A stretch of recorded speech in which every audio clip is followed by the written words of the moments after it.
بهار آمد سوار آمد به مرکب نوروز، خورشید تابان یهو.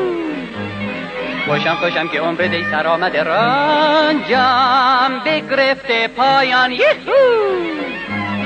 بیا که خوش کنم دلم به روی تو شادم کن در این نوبهاران. دور سرما رفته غم به یک جا رفته، پا بکوبیم یاران. به من تو بادا سال نو فرخنده، به سال نو گردد ما را لب پرخنده. ستاره بختت چون مهر تابنده، به همه کسان به همه یاران خوش و خرم روزگاران. پای هفتین رو به آینه خوشتر چه باشد، شمع و جمع و جام زرینه خوشتر چه باشد. عیدی از آن یار دیرینه خوشتر چه باشد. گیرم در آغوشش میگویم در گوشش 100 سال به این سالا.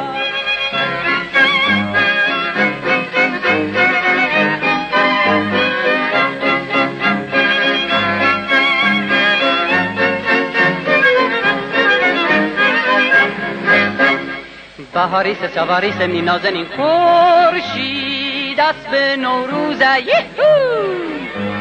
خوشم که دیوزم به نظر باجیر دل باز پیروز یهو.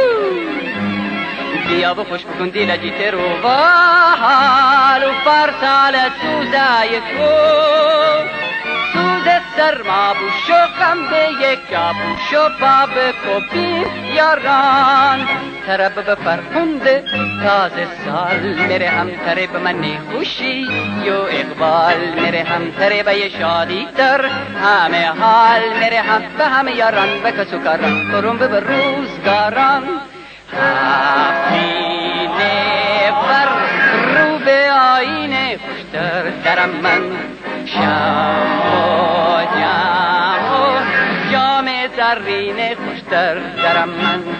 عیدی از اون نهر گنجینه خوشتر درم من. نو گل کشم صاف و بی غشکم 100 سال به سالان.